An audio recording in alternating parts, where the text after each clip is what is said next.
I'm Craig Timm, and this is ACAMS Live. Thank you to everyone out there for joining. Feel free to say hello in the comments. Let us know where you're tuning in from. If you have a question, you can put it in the comments too. If you see me look down, I've got everything on my phone, so I'll be monitoring the questions. Sometimes it's hard to keep track, but I will do my best. But thank you very much for being here. We have a very timely topic today. In the anti-financial crime space, everyone is talking about AI. But honestly, most of that talk is still hype and generalities. So today we're going to try to break through that a bit and we're going to talk specifics. And to do this, I am joined by Ian Rooney. He's the head of enterprise compliance at Coinbase. Ian, thank you so much for being here today. Glad to be here. Thanks, Craig.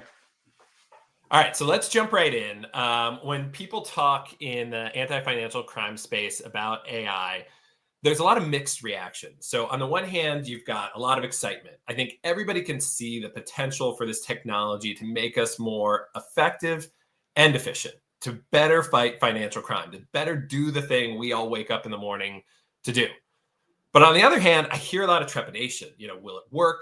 Will my regulators accept it? Am I just going to waste a lot of time and money and end up right back where I started? And so we'll talk through all of these issues today.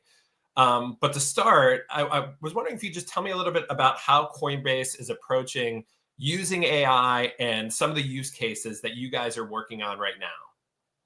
Yeah, happy to. So I think very fortunate to be in a company that is looking to do things differently, right, and lean in a bit. And somebody has to pave a road, and I think Coinbase is one of the institutions that is not afraid to do that. So we're pretty interested in novel uses of technology and how we can do things differently. So we have at a broader level introduced into our internal environment a few different LLMs that are made generally available to employees. There are different personas, right, that those have been trained on to help employees regularly complete different tasks in their day-to-day. So we've internally with our own self-hosted kind of versions of some very publicly available LLMs, train them on content that's internal to Coinbase to help to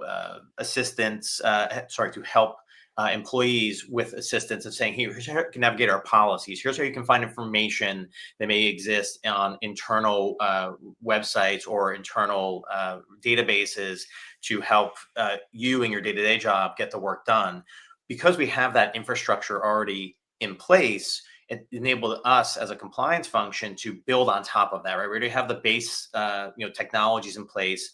Let us now see how we can innovate and introduce changes into the way that we conduct our financial crimes program that may provide benefits or change or improve the way that we do things. And so one of the specific areas that we have been actively working on, you have to start somewhere, is we said, well, what could we do to help improve the speed and accuracy of the enhanced due diligence process, right? Analysts, as I think we all know, different financial institutions, information about our customers tends to sit in multiple systems, multiple places, and it takes a bit of time to log in, pull up that information, find the key content you're looking for, synthesize it, and prepare it in a way that then enables the analyst to start doing the quote unquote real work of doing the substantive review and analysis of the information that helps inform the risk appetite and the question whether the customer and their behavior is consistent with the risk we're looking to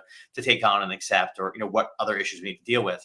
So we said, how can we use something like an LLM with proper training and control to go about doing that part of the task, going through the different databases, collecting the information, preparing it in a consistent, easily readable, repeatable format that analysts could review, understand, and then begin doing their substantive review based on the facts that have been assembled, ahead of time in a way that is easily understood. And so the teams within compliance technology worked on a few different personas, a little bit of iteration, trying out different forms of prompts to the LLM with the right, guidance and access to the right data, and have developed a highly reliable process we're now seeing in our pilot,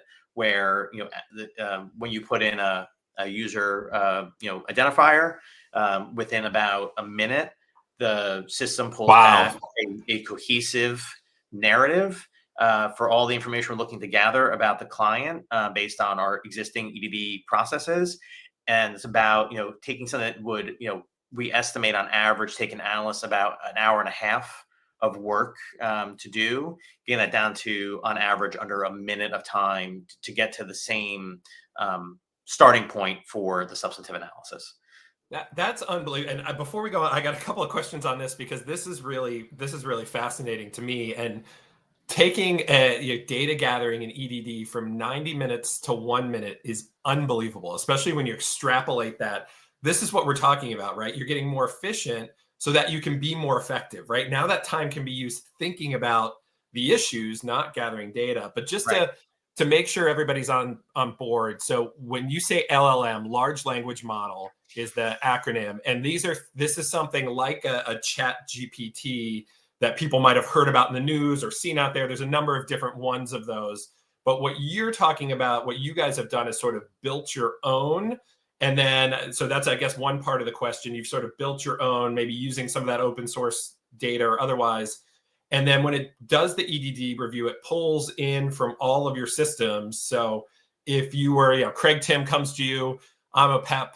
You're doing your enhanced due diligence review. It pulls together everything. Does it just look internally, or does it pull external data in too? I guess is the second part of the question. So just trying to learn a little bit more about those are great questions, and a good level setting as well. Yeah. So just to help level set on kind of the infrastructure for a moment.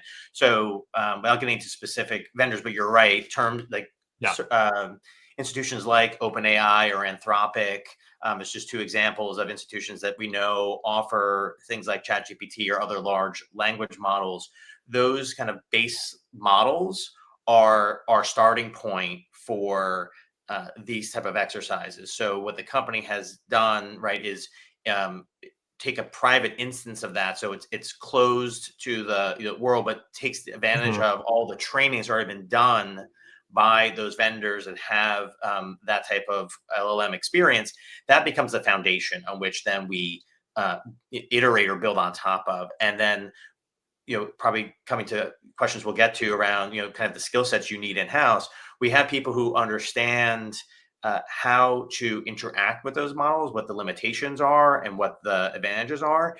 And something you'll hear thrown around in the industry, right, is prompt engineering. You need to be able to ask the right question to get the right answer, right? So, kind of, the old expression, garbage in, garbage out. Not only do you need to have the right data available to get the right outcome, you also need to ask the question in a way that the LLM will reliably interpret and process back the information that you want. So what we've done is spend time in the early stages of the pilot, iterating on a few different prompts and experimenting with the outcomes, right? Unlike something like a robotics process automation or some hard-coded data, when you put something into an LM, you don't always get the same output. In fact, it would be a little bit uncommon to get the exact same output. What we want is something that's consistent and reliable and truthful and accurate, right? So, but by experimenting with different ways of prompting the LLM to give you back information,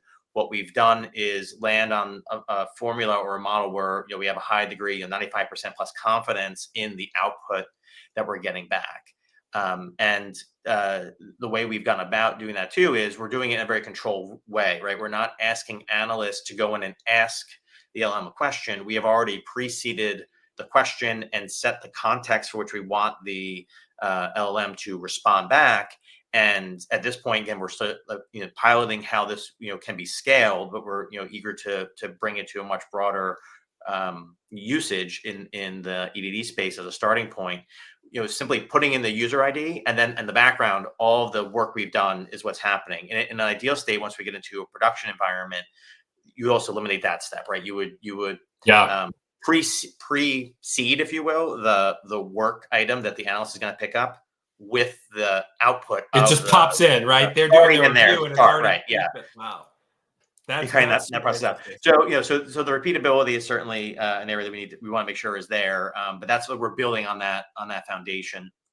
And Regarding is this, you mentioned the pilot, is it live today or is it going live soon? Like, what's the sort of, is it years so off? Like, where are we in timing?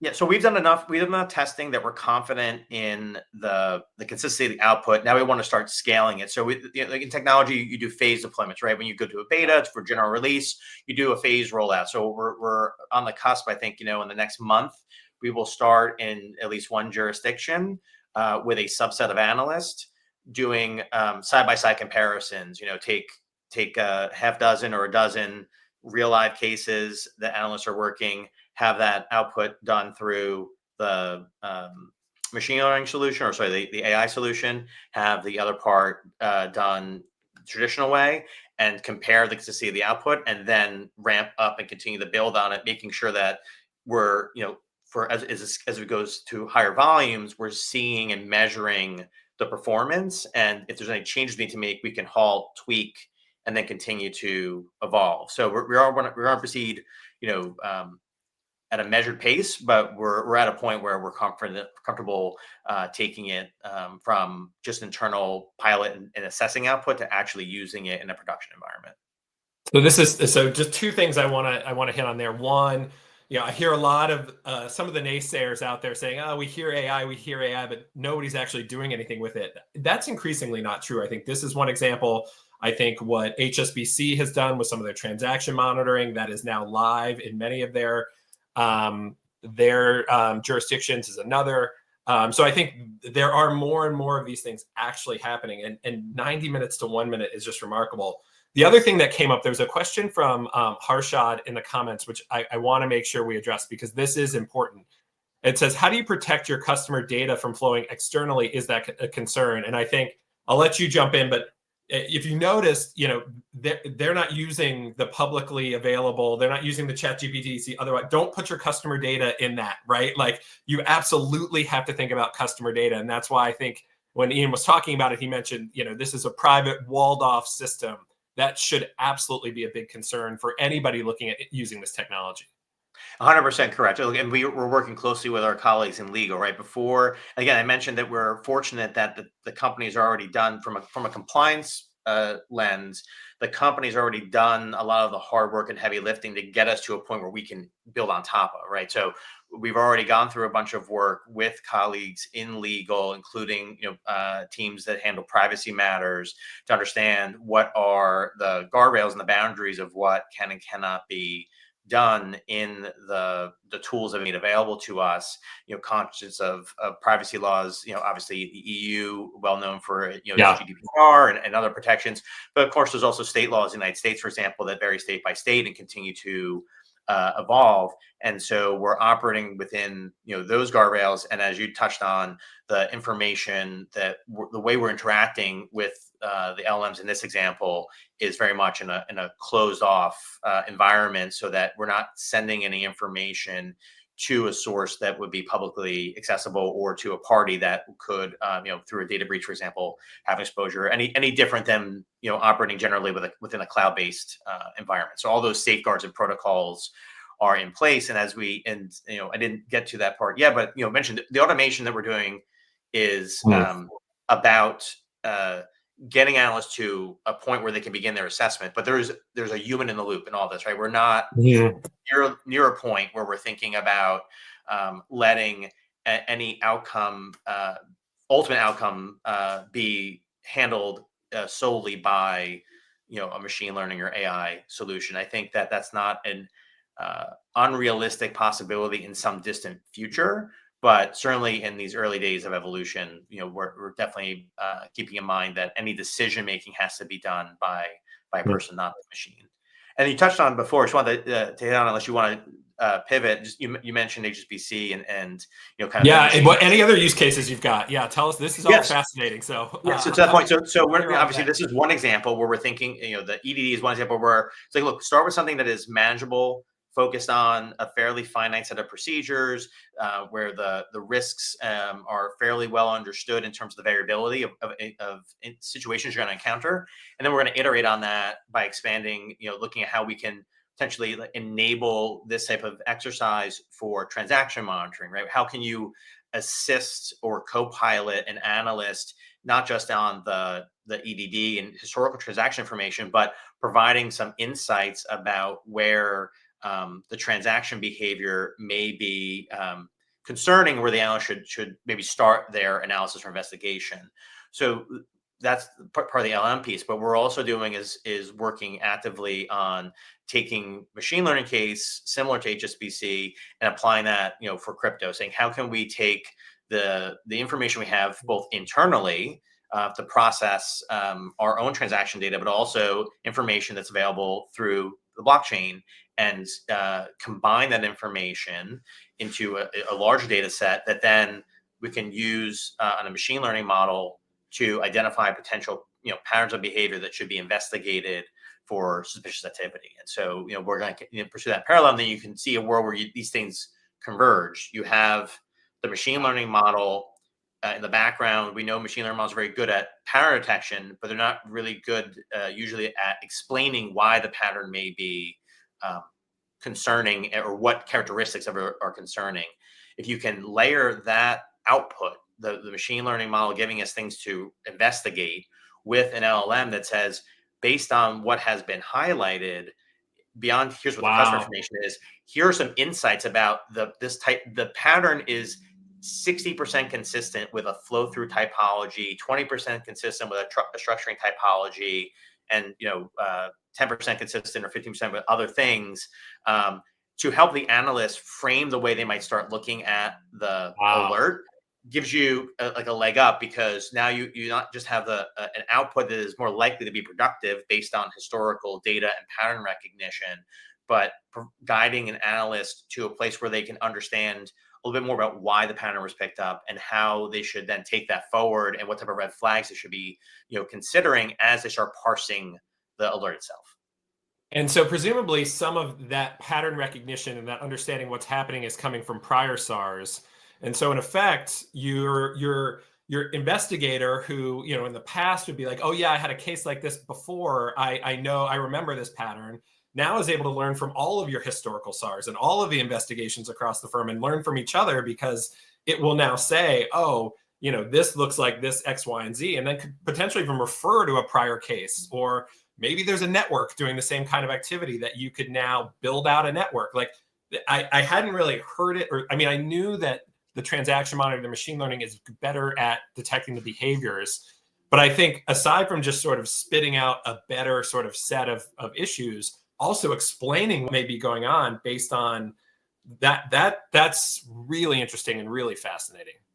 Yeah, no, agreed. And I think there's little opportunities there. And, HSBC has shown the success that can be achieved based on what they publicly shared. And we're confident that, with the benefits of the blockchain providing additional insights, we'll be able to, further improve on that type of success, because we'll have access to that much more information. And we know that the name of the game in machine learning and in AI is the volume of data available to process, and we have a large labeled data set with the blockchain that can be used to enrich the information or the insights the machine learning models can use to generate the alerts that we would want to focus on. Yeah, I'm seeing a few questions in the comments about skill set, about will AI replace me? We'll get to that in a minute, but before we do, I want to talk about this is fascinating work. This is really outstanding work. But when we talk about getting even to this point where you are, I'm sure it's not without challenges. And these are things that I hear everywhere we go, people wrestling with these challenges. And two of the big ones are governance. How do you set up the right governance structure, to make sure that you've got all the documentation, explainability, and all of that. And part of doing that is to be able to get buy-in from the regulators so that they're comfortable with what you're doing. Tell me a little bit about how you approach those types of challenges. Yeah, absolutely. And 100% agree that those are areas that should be front and center as you start these exercises. so that you can be prepared to move quickly when you can demonstrate, the benefits that you're seeing as your pilots evolve. So one thing we did early on, I'm fortunate to have in my team a few individuals who really are familiar and adept at model risk, right? And I think for those of us in the U.S., whether you're regulated by New York Department of Financial Services, where they have very specific certification requirements about your transaction monitoring and filtering programs, or you have a Federal Reserve or OCC regulator and these guidance around 2011-12 or SR 11-7. There's guidance out there about how you manage the risk of models, how you need to think about the input data that you're processing, the model itself and the assumptions and limitations, and documenting that and being able to manage the risk of that, and monitoring the output of that model and measuring for ongoing performance. And if you see drift or changes in the output, being able to use that insight to then course correct the model. See, do you need to go retune it? Do you need to, has there been a change in the way that your customers are behaving that may explain the output? Is there something that may be happening with the model itself and its performance that requires you to go back and tune? So knowing that general framework exists out there, my team spent some time doing additional research to say, how do those concepts evolve or have to be further adapted when it comes to using something like an LLM model and measuring output and documenting assumptions. There's things that, I think we're all conscious at some level about the concerns around bias in models, and that's the one area we need to be able to have some controls around the measurements. But obviously, if you're talking about providing a summary of information, is it accurate? Is it relevant? Is it coherent, right? The output that you're getting. And so we're taking these type of considerations at the front, and not slowing down iteration from a pilot perspective. But we're saying, look, to teams who are building in this space, here are the things we expect to be demonstrated or tested before we go from pilot to production. So we'll iterate early. We're not going to slow down with a bunch of heavy documentation and administrative overhead and red tape to figure out what may or may not work. But as you begin to see things that are promising, here are the considerations, what we're going to need to document and test and substantiate before we move into production, so that our technologists, our compliance professionals, the legal teams, everybody who's involved in these conversations understands that we've set up some toll gates to purposely regulate ourselves before we go from pilot to production. And of course, you mentioned the regulator piece is as important as getting the internal documentation assessment right, is making sure that you're taking the regulator on the journey with you. So we're opening a dialogue, right, with our regulators now about here's where we are seeing promise. Here's how we're going to move ahead and measure as we move from internal pilot testing to early stage production. Here's what we've set up in terms of success criteria.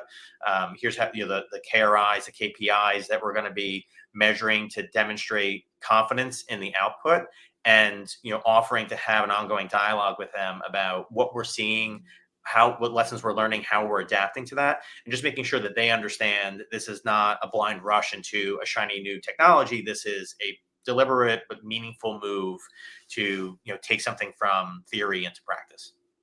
So two of my takeaways from that, which it address, I think, a few of the questions coming in. Thank you for all the questions. We'll try to get to some of them afterwards. We're not going to be able to get to all of them today. It's awesome. Thank you for all these, though. But a couple of questions related to sort of explainability, transparency. How do you teach the regulators? I think, what I took away from what you said just there was, one, you've not tried to recreate the wheel from scratch. We've got good model governance frameworks that talk about these things. They may need to be tweaked a little bit for AI and the new technology, but let's start there. So we're not starting with a blank piece of paper. And then it really sounds like the crawl, walk, run approach with everybody along the way. Like, we're going to take this in steps. We're going to explain each step to all of the people. We're going to make sure you understand exactly what we're trying to do, exactly what it is doing, and just take it in little baby steps as you expand along the way, so that everybody sort of is comfortable, you included, that it's actually achieving what it's intended to achieve. Absolutely. I think that's well said. Okay. So So now let's get to some of the questions. There was one in here from Stephanie, wondering if AI will replace her. And I think, what was interesting about what you said before, and it's a little bit more, and this is probably due to the nature of the company you work at, the way you're tech forward, the way maybe you're exposed to more things than I hear people from traditional financial institutions saying the AI is never going to replace you. And I heard something more nuanced from you today that, well, in some ways it might, even that decision-making power. Like I've heard somebody pound the table, you humans will always make the decisions. And maybe it might, but so part of it is that aspect about will AI replace us?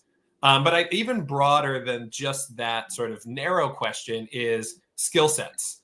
You mentioned one, prompt engineering. I think back to, I'm a lawyer, and I think, for a long time, we used, and they probably still do, although I think it's changing with AI, you use Westlaw or LexisNexis to find case law. And you had to do these weird Boolean searches. And if you were good at those I searches remember. and you could find it, it was so valuable. You would save hours, right? And it sounds like maybe this prompt engineering is a skill, but sort of how do you think about your team in terms of the skills you need on a team? How do you think about individuals and then current team members in terms of upskilling them? I imagine that's something you're thinking about too. So maybe walk us through the broader skill set discussion from setting up a team in this new era to like individuals. What's the landscape going to look like for them? Yeah, it's certainly, and I think we've touched on a bit in the conversation. It's a cross-functional partnership that you need to be successful here. You need technologists who understand not just technology generally, but specifically, some of the more recent developments in machine learning and LLMs, so that they can help you navigate the right technology or tool to bring to the problem statement that you're trying to solve. We touched on transaction monitoring. I don't think, for example, that an LLM would be effective at transaction monitoring because it's a different data set and a different problem you're trying to find. And so that's where the machine learning is a better fit for the problem of finding a pattern that you want to surface for somebody to interrogate. But how you synthesize information and data, we know that an LLM is very good at, its own form of pattern detection in terms of how words relate to each other and how they can be strung together in a way that's coherent and meaningful. And so you're bringing and synthesizing data in a way that can be human interpreted very easily, right? So working with technologists understand, in different base LLMs will have their own advantages and challenges and constraints. And so having people who really can understand what you're trying to solve for is one important step. Data scientists are very important as well in this conversation, not just people who understand the machine learning models or the LLMs, but know how to organize data, make sense of data, identify how to provide the models the right insights or the right data, that the features that should be fed into the model so that the models can give you the right output, the right insights. You definitely need to have skilled, in the financial crime space, skilled investigators who understand, as you mentioned, like prior behaviors, SAR filings, evolving typologies, what risks are either actively you're seeing in your environment, or that you're through your things like ACAMS or through regulatory bulletins, like learning about emerging threats and patterns, so that you can think through how to interpret the output and give feedback to these models, whether that's like talking to the prompt engineers about different ways of asking the question, or finding the right patterns, and then retraining the models to pick up something new or different that maybe didn't exist in your environment before, but has become a newer threat. So there's definitely a different, or a variety of skills you need internally. In terms of where does that leave us in terms of thinking about staffing and upskilling? Where I see us moving is we're trying to get to a place where we can reduce the time. This is the holy grail that people talk about for years. Like, how do you spend less time on the administrative tasks and more time on the substantive tasks? And so really the efforts now are helping people get to the harder substantive work where we need their skills and expertise, and eliminating some of the maybe the more the repetitive, more taxing things that just take time, but aren't truly value add in terms of like where their skills could best be utilized. So I'm not concerned about us eliminating positions by introduction of AI. I think we'll get more efficient in the way that we use people's time, and those people then will be able to demonstrate why they're so effective at the job that they do, and why we brought them in to do that work.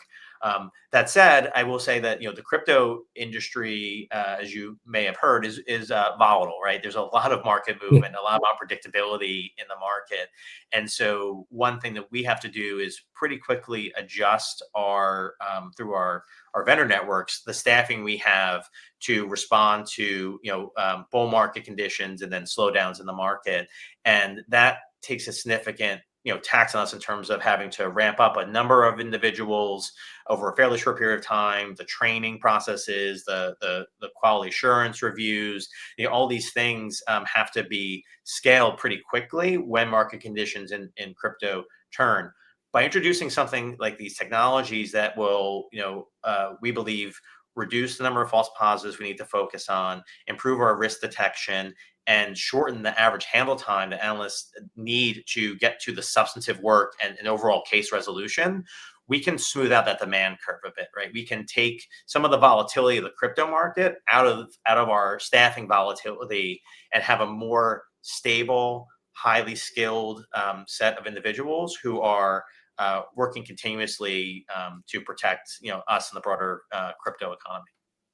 So in terms of a couple of the key takeaways I took from that are, everybody's going to have to learn more about this stuff. So to all of you out there, this is exactly this type of stuff you should be doing.